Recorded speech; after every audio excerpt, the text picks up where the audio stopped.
fi'lul abdi ala khilafi hawa nafsi ta'atan li rabbih. Yang ibadah itu kita diberi pahala oleh Allah suatu perbuatan hamba yang menyalahi atau melawan keinginan nafsunya karena semata-mata mentaati Allah Subhanahu wa taala. Nah, itulah nikmat Allah yang paling besar kepada kita ibu dan bapak.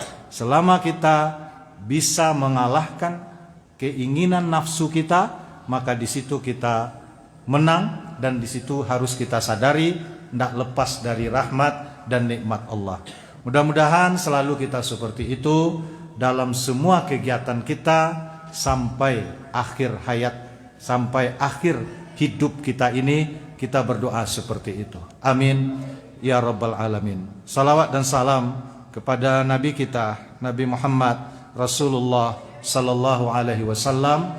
Allahumma salli ala Muhammad wa ala ali Muhammad. Ibu dan bapak hadirin hadirat jamaah rahimakumullah, mari kita lanjutkan pelajaran kita. Kita masih tetap dalam rangka membaca dan mempelajari ayat-ayat Allah Subhanahu wa taala. Kita duduk di masjid, kerja kita membaca dan mempelajari ayat Allah. Majtama'a qaumun fi baitin min buyutillah yatluna kitaballah wa yatadarasunahu bainahum. Suatu kaum yang berkumpul di rumah Allah, kerjanya membaca dan saling mempelajari ayat-ayat Allah. Orang seperti itu, kata Nabi, nazalat alaihimus sakinah, akan turun ketenangan, wa ghasyiyat umur rahmah, diliputi oleh rahmat dan kasih sayang Allah, wa hafathumul malaikah, dan dikerumuni oleh para malaikat. Itu makanya setiap pengajian atau ceramah-ceramah kita awali dan kita dasari dengan ayat-ayat Allah Subhanahu wa taala, supaya kita termasuk orang yang duduk di masjid membaca dan mempelajari ayat Allah Subhanahu wa taala. Nah, ibu dan bapak, setelah pada pelajaran sebelumnya kita sudah sampaikan ayat Allah bahwasanya ketakwaan itu adalah solusi dalam kehidupan. Kita jemput sedikit pelajaran sebelumnya.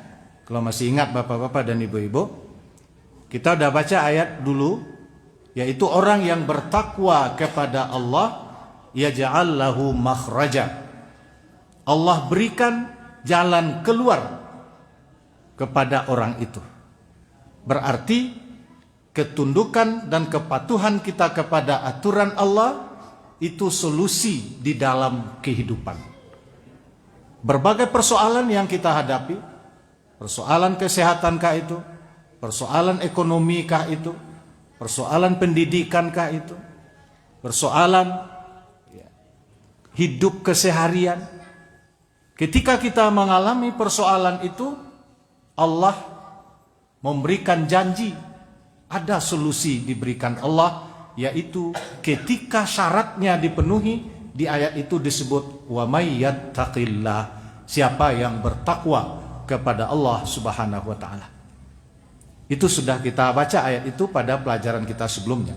Sekarang ibu dan bapak, kita lanjutkan ayat Allah Subhanahu wa taala masih dalam kaitan ketakwaan itu. Apa bentuk perintah ketakwaan itu yang dituntut oleh Allah kepada kita? Ini ayat Allah ingin kita lihat. Kan pada pelajaran sebelumnya kita sudah, ya Allah, jadi kami akan bertakwa ya Allah.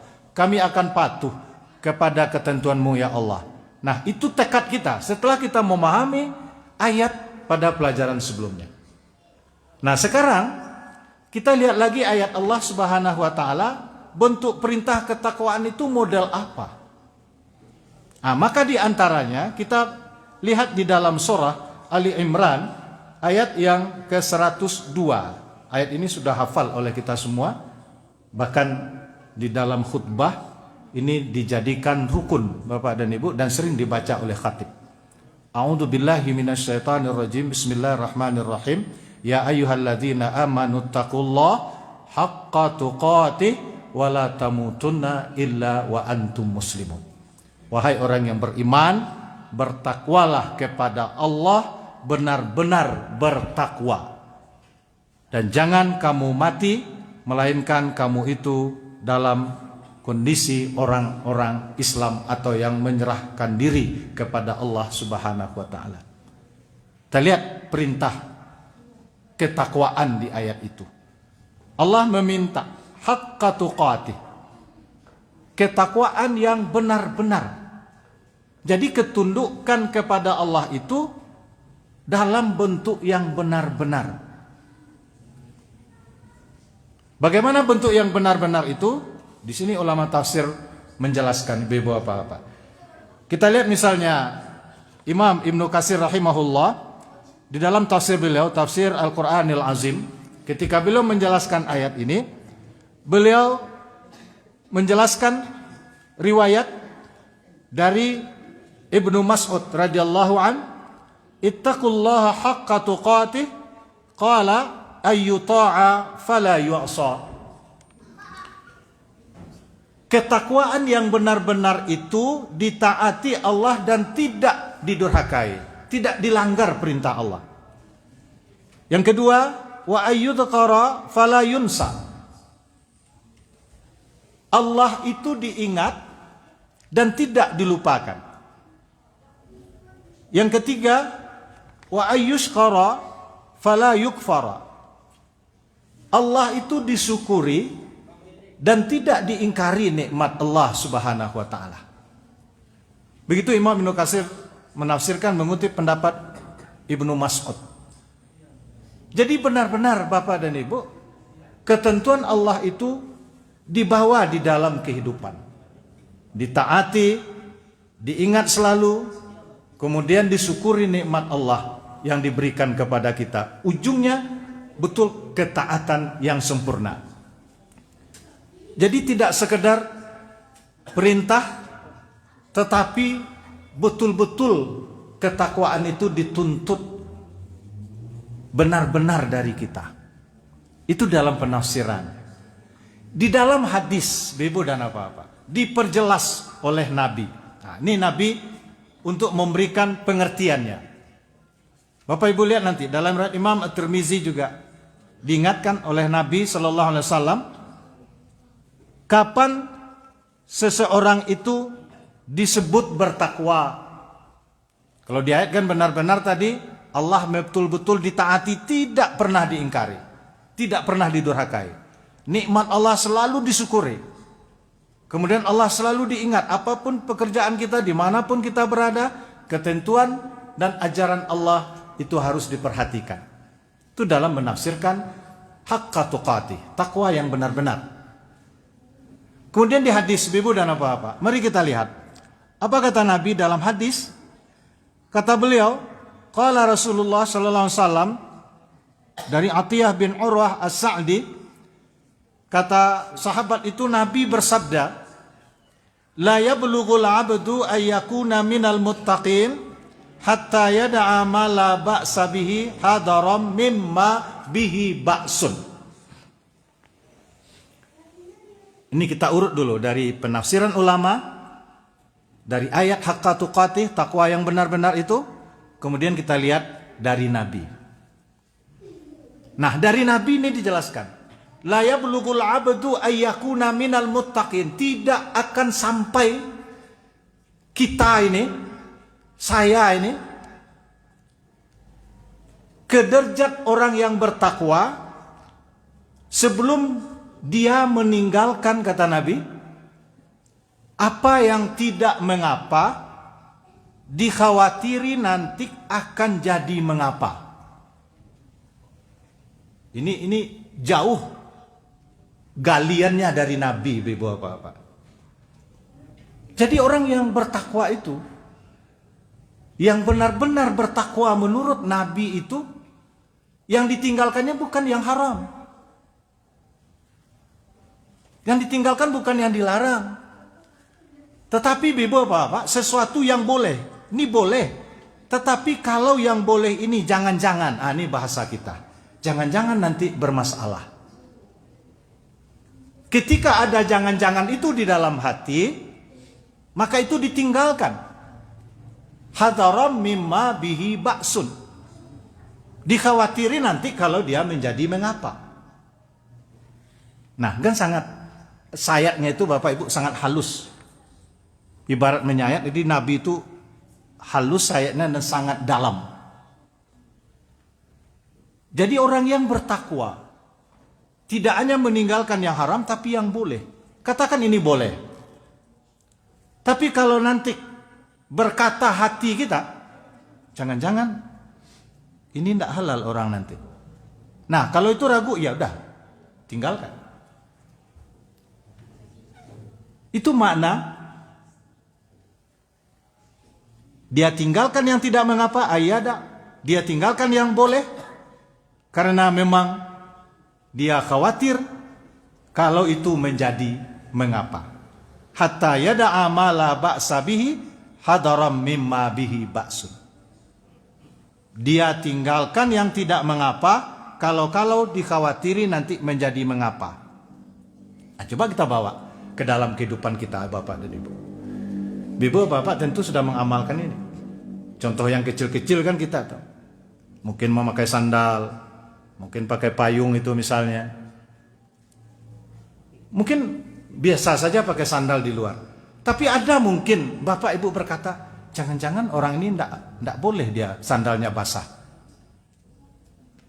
Kita akan pakai berwudu misalnya. Nah, ketika hati kita berkata seperti itu, ya ditinggalkan. Udahlah, biarlah. Karena orangnya tidak jelas. Jangan-jangan orang ini punya sifat atau dia punya perilaku atau ada dalam jiwanya sandalnya tidak boleh basah misalnya. Walaupun menurut biasa boleh saja. Tapi ketika kita belum tahu ini, orangnya entah siapa ini, kita tidak tahu. Jangan-jangan orang ini nanti tidak ridho. Jangan orang ini nanti bermasalah kalau saya pakai. Akhirnya ibu dan bapak tinggalkan itu. Tidak jadi. Mungkin ada orang yang punya, waktu itu datang dia, Bapak pinjam sandal Bapak ya Pak, saya mau berwudu. Iya ya, silakan pakai.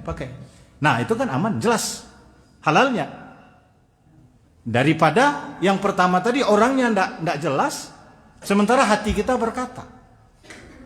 Nah ketika kita tinggalkan itu ibu-ibu dan bapak-bapak, nah ini kata Nabi, disitulah sampai seseorang ayyakuna minal muttaqin. Dia akan menjadi orang yang bertakwa. Begitu penilaian Nabi, pengertian dari hadis kalau kita lihat bagaimana mewujudkan haqqa tuqatih. Nah, kita lanjut. Di dalam riwayat juga Nabi memberikan penjelasan. Hadis ini hadis sahih. Bisa ditemui juga di dalam kitab Imam Al-Bukhari. Hadis sahih. Ada riwayat Bapak Ibu. Riwayat ini mungkin sudah sering kita dengar. Tapi tidak salah karena berkaitan dengan pelajaran kita hari ini. Kita sampaikan riwayat ini. Dalam rangka mewujudkan ketakwaan yang benar-benar. Dan di dalam hadis disebutkan meninggalkan yang tidak mengapa.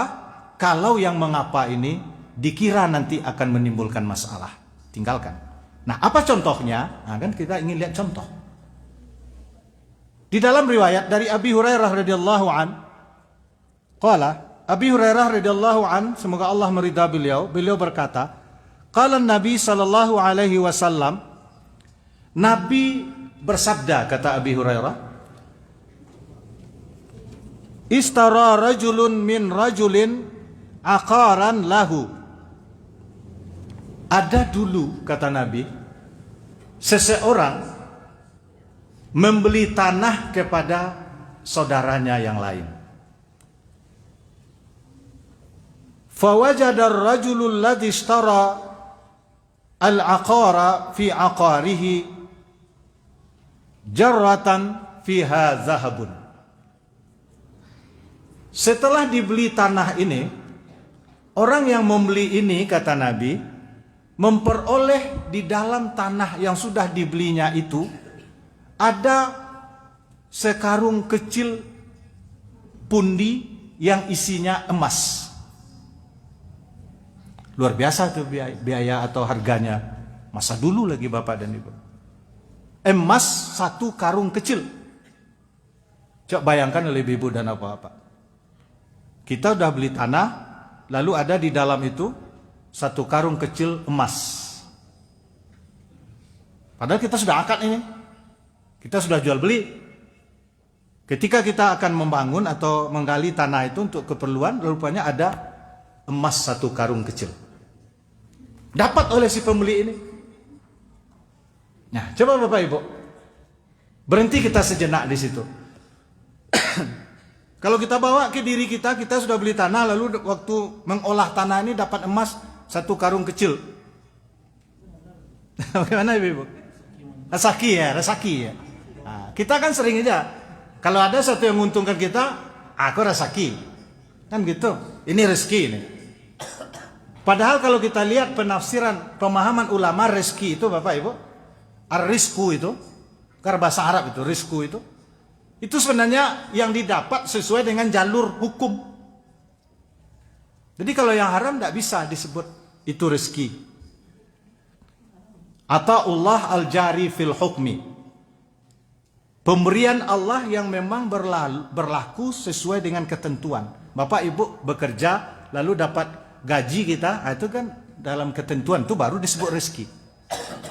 Tapi kalau menang berjudi malam, dirampok uang orang, dicuri punya orang, lalu kita bilang, aduh, bagus sekali rezeki saya semalam, banyak dapat curian, banyak hasil judi. Rezeki kah itu? Tidak. Dalam pemahaman ulama kata rizku itu adalah yang halal. Jadi kalau ada rezeki yang halal bagaimana? Itu penguat rezeki yang halal. Asal rezeki itu sesuatu yang didapat secara aturan. Kenapa? Di ayat Allah juga ingatkan yang diinfakkan itu kan rezeki. Wa mimma razaqnahum yunfiqun. Di antara yang kami beri rezeki mereka infakkan. Berarti yang diinfakkan itu kan rezeki dari Allah. Yang diinfakkan yang halal atau yang haram? Yang halal. Di sini ulama memahami berarti rezeki itu sesuatu yang halal karena itu yang diperintah untuk diinfakkan. Sehingga di dalam kebahasaan ulama bahasa memahami rizku itu artinya ata'ullah al-jari fil hukmi. Pemberian Allah yang berlaku dia menurut ketentuan. Jadi yang didapat sesuai dengan jalurnya. Bapak Ibu berdagang, kemudian jual barang secara jujur dan benar, lalu dapat uang, itu ya rezeki. Dapat secara benar. Tapi kalau curang, ditipu orang, dicurangi orang, suap, sogok, gratifikasi bagi pegawai misalnya gitu, itu tidak bisa disebut rezeki. Ini dalam kajian dari isyarat ayat-ayat Allah Subhanahu Wa Taala. Di rezeki itu memang sesuatu yang didapat secara ketentuan. Jadi kalau ada manang orang berjudi, banyak hasil rampokan curian, itu tidak bisa dibilang, aduh bagus sekali rezeki saya semalam. Tidak bisa. Nah ini, jadi kalau kita tadi, oh ini rezeki, kita mungkin diam-diam saja itu. Karena kita udah lepas dengan orang yang menjual kan gitu. Tetapi ini dia, udah nampak sikap ketakwaan itu di situ. Orang yang membeli ini dia tidak mau langsung menggabungkan dengan hartanya. Justru dia kembalikan kepada orang yang menjual. Faqala lahu alladhi ishtara al-akhara khudh dhahabaka minni innama ishtaraitu minkal arda wa lam abta' minka dhahaba. Dia temui lagi orang yang menjual tanahnya beberapa hari yang lewat itu. Lalu dia bawa karung kecil emas itu. Dia bilang kepada orang yang menjual, Bapak, Ibu, kalau bahasa kita, khudz dhahabaka minni. Ambil emasmu ini dari saya. Kenapa? Inna mastaraitu minkal arda walam abta' minka az-zahaba. Saya membeli dari bapak, dari ibu dulu kan cuman tanah. Lalu saya dapat emas ini sekarung kecil ini. Maka berarti emas ini milik bapak dan milik ibu. Ambil ini. Saya cuman membeli tanah. Luar biasa itu Bapak. Nah ini dari gambaran Nabi sudah tergambar oleh kita. Begitu hati-hatinya. Kalau dibawakan kepada kita, kita pura-pura nak tahu saja itu. Ya pura-pura nak tahu saja, udahlah rezeki kita. Tapi hati itu berkata. Nah, ini yang kita sebut jangan-jangan tadi itu. Jangan-jangan ini tidak hak kita. Walaupun jumlahnya besar. Maka dia temui lagi orang yang menjual tanah. Khudz zahabaka minni, ambil emas bapak dari saya. Inna mastaraitu minkal arda walam abta' minka az-zahaba. Saya enggak beli emas dari bapak. Saya kan cuma beli tanah. Kebetulan dalam tanah serta saya olah ada sekarung kecil. Ya, ambil. Ini emas bapak berarti. Ibu-ibu bapak-bapak, kita posisikan pula diri kita sebagai penjual tanah misalnya. Nah, mungkin pura-pura lupa juga kita itu. Oh iya lupa saya bilang. Nah, gak mungkin gitu Bapak Ibu. Lupa saya. Orang tua ada dulu pesan bahwa di dalam tanah itu ada emas simpanan untuk hidupmu masa tua nanti. Itu ada bekal. Mungkin begitu kita cari akal, cari hayalah. Pura-pura lupa, oh iya orang tua saya pesan dulu, lupa saya bilang waktu bapak mau akad membeli tanah saya dulu, iya bawa ke sini. Ah mungkin gitu. Ya. Karena orang dulu kan biasa nyimpan emas tuh bapak di dalam kandang. Rumah dulu kan rumah kayu biasanya Bapak Ibu. Saya kecil-kecil masih ingat saya kalau ada kebakaran di kampung-kampung itu yang dicari digali kadang kandang di bawah itu kan kandang namanya, ada ayam di dalam tuh. Kemudian ada emas, rupiah emas atau emas dalam gantang, dalam kaleng atau dimasukkan dalam tanah atau itu ditutup. Orang yang punya rumah aja yang tahu. Andaikan masuk maling mana sebesar itu akan dicarinya. Kan enggak bisa. Gitu orang dulu-dulu tuh nyimpan emas nih di dalam kandang, di dalam tanah. Nah, bisa saja begitu dia. Tapi, nih, ketika ketakwaan ada pula pada diri penjual tadi, katanya apa? Sudah, ambillah. Innama bi'tukal arda wa ma fiha. Saya sudah menjual tanah dan segala isi yang ada dalam tanah itu kepada Bapak. Berarti itu milik Bapak, itu ambil. Nah, coba Bapak Ibu. Ya. Bertengkar dia. Enggak, kata yang membeli, tidak, ini kan milik Bapak. Saya kan cuma beli tanah. Kata yang menjual tanah, tidak, saya sudah jual tanah dengan segala isinya. Bertengkar berdua itu. Luar biasa Bapak Ibu. Ini Nabi, hadisnya di Sahih. Nabi ingin menggambarkan kepada kita, ini wujud ketakwaan yang luar biasa. Kalau kita ambil dengan ketakwaan tadi, ini perilaku. Bertengkar, ya sekarang mungkin ada juga bertengkar Bapak Ibu. Tapi coba bedanya kan, coba beda. Sekarang orang bertengkar, hazali, ini punya saya, kata yang satu lagi, enggak, ini punya saya. Itu yang dipertengkarkan sekarang. Kalau orang bertengkar juga sekarang soal harta. Tapi dulu bertengkar enggak, hazalak. Bertengkar menolak dulu. Kalau sekarang bertengkar, meraih. Ini beda Bapak Ibu. Ya bagi orang enggak bertakwa itu gitu kajinya. Bagi yang bertakwa itu dia biarlah menolak. Bapak Ibu tentu sudah amalkan itu. Sering sampaikan pada kami anak-anak atau kami yang muda-muda, biarlah punya orang berlebih, punya kita berlebih kepada orang daripada punya orang termakan oleh kita. Kan sering Bapak. Ini enggak bagus. Memang begitu. Nah, jadi ini bertengkar Bapak Ibu. Kata yang membeli, tidak. Inna mastaraitu minkal arda walam abta' minka zahaba. Saya kan enggak beli emas, saya kan beli tanah. Kata yang menjual tanah, sehingga kata Nabi, tahakama ilaihi. Lalu fatahakama ila rajulin. Yang bertengkar berdua ini, dia cari satu yang akan mengadili. Atau bahasa kita, pergi ke pengadilan. Coba bayangkan Bapak Ibu. Minta diadili. So kalau dibuang saja harta kan tidak boleh. Kita dilarang. Nahan Nabi SAW an idha'atil mal. Kita tidak boleh menyia-nyiakan barang atau harta, kan tidak boleh. Buang jalan ke laut. Nah kan gitu, tidak bisa. Akhirnya kepada pengadilan, tentu ada hakim di situ. Tentu ditanya gitu, apa masalah kok bapak dan ibu datang ke sini. Ini masalahnya, saya sudah jual tanah. Lalu kata yang membeli, dia dapat emas di dalam itu 1 karung kecil. Lalu dibalikannya kepada sudah menjual tanah dengan segala isinya. Lalu kami bertengkar menolak harta ini. Oh itu begitu kata hakim. Coba bapak ibu kita bersama-sama kita posisikan pula kita sebagai tanaman. Hakim dapat uang, dapat emas. Ya. Ini hakim, tapi hakimnya bertakwa juga. Nah ini yang curang. Bukan hakim yang membela yang membayar, tapi membela yang benar. Kalau sekarang kan ada istilah bebo apa? Hakim itu membela yang membayar, tidak membela yang benar.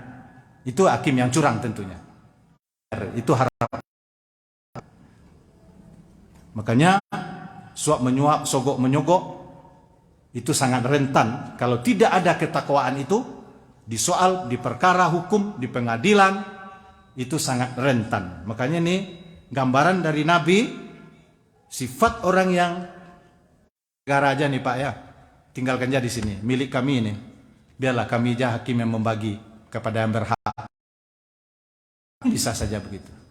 Tapi hakimnya juga orang yang benar. Lalu apa kata hakim? Nah, ini lihat. Kata hakim,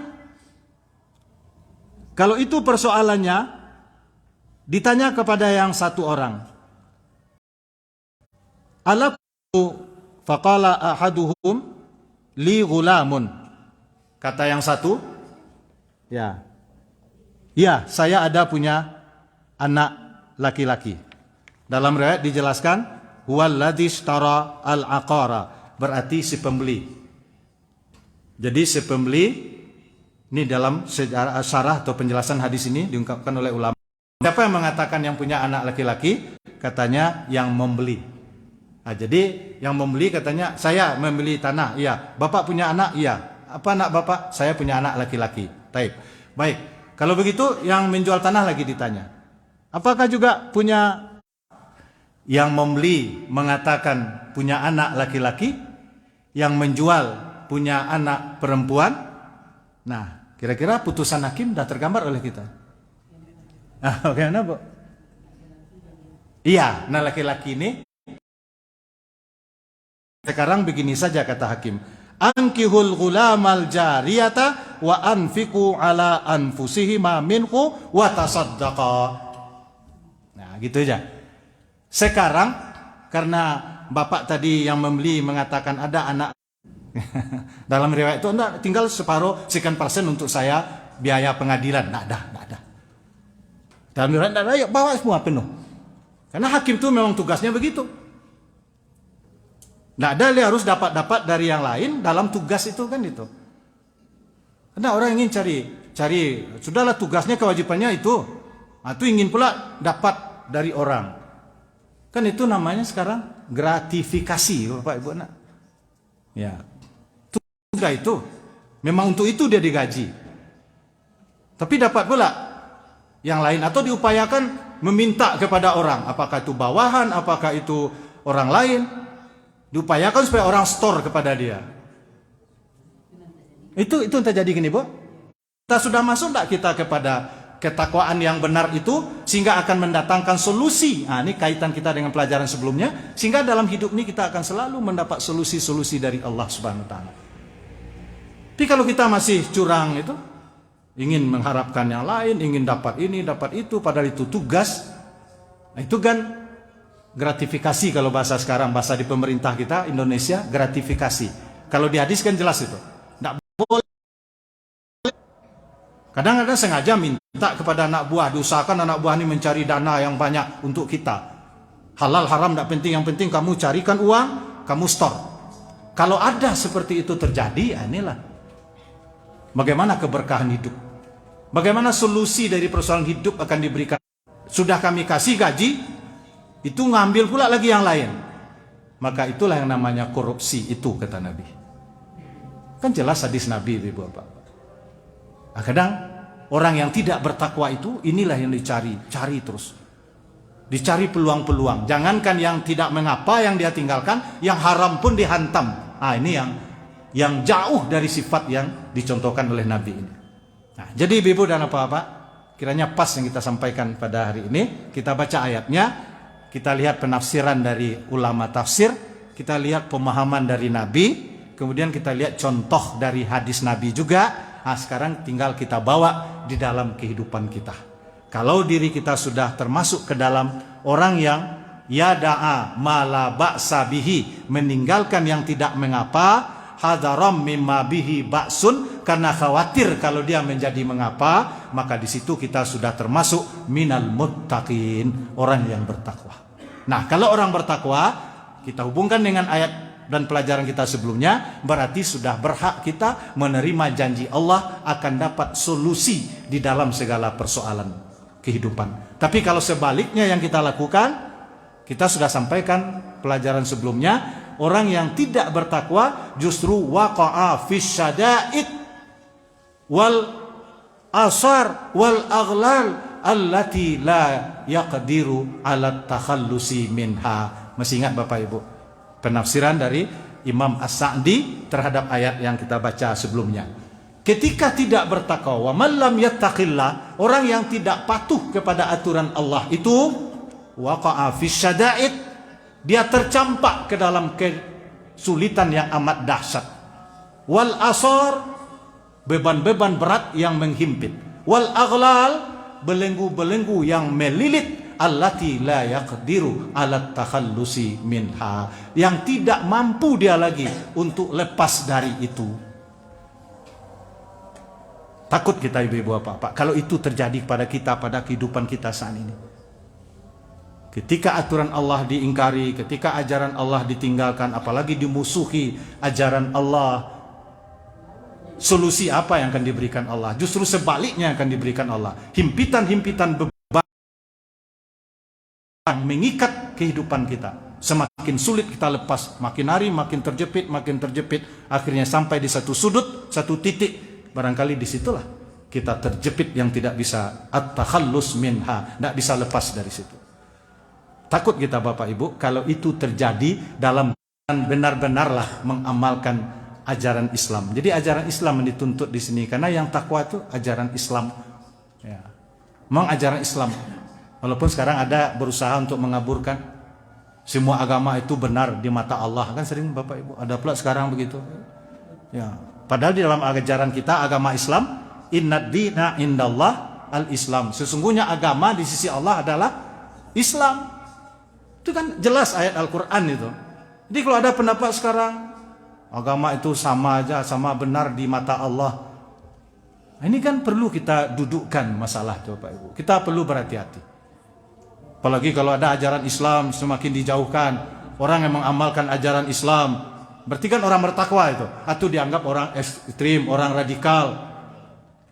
Ada santri menutup telinganya mendengar nyanyi. Kalau ada pula menuduh ini santri ini radikal ini. Padahal dia menjaga hafalannya. Nah Bapak Ibu lihat itu. Waktu dia menunggu suntik vaksin, mau jadi vaksin lah, alhamdulillah. Dia antri menunggu vaksin. Udah jarak-jarak dia duduk, tapi diputarkan nyanyi-nyanyi di situ. Dia tutup telinganya. Kan itu yang kita akhir-akhir ini yang kita baca, kita dengar. Kalau itu disalahkan pula, ada pula menyalahkan ini santri tidak Pancasilais, tidak NKRI. Ya memang untuk telinganya enggak cocok nyanyi itu. Untuk telinganya Al-Quran. Yang bersangkutan harusnya tahu diri ya Pak Ibu. Ini siapa yang akan divaksin ini? Santri. Kalau santri apa yang cocok untuk santri putarkan? Kaset-kaset baca Quran. Ini kaset nyanyi. Nyanyi ditutupnya telinganya semua. Atau disalahkan pula dia. Kan harusnya kan syukurlah dia tidak mau telinganya tercemar dengan itu. Karena dia Al-Quran di dalam dadanya. Tapi kalau ada pula yang mempersoalkan ini santri tidak benar, ini tidak NKRI. Kalau ada pula yang begitu, berarti ini orang ingin tidak senang dengan pengamalan ajaran Allah. Padahal kita ingin solusi. Kita ingin jalan keluar dari persoalan hidup kita sekarang. Sementara jalan keluarnya kata Allah taat dengan ajaran Islam. Sekarang kita hambat orang mengamalkan ajaran Islam. Kan tidak solusi yang akan diberikan Allah, berarti kita rela tercampak ke dalam kesulitan yang dahsyat sehingga kita tidak bisa keluar dari situ. Apakah ini yang kita minta sekarang kepada Allah ketika kita memusuhi, menghambat ajaran Islam atau menghambat ketakwaan itu? Nah, mudah-mudahan tidak ini yang terjadi, Ibu dan Bapak. Makanya ayat-ayat Allah ini kita sampaikan dalam rangka mengingat-ingatkan, menata kehidupan kita secara pribadi, secara keluarga, di rumah tangga, di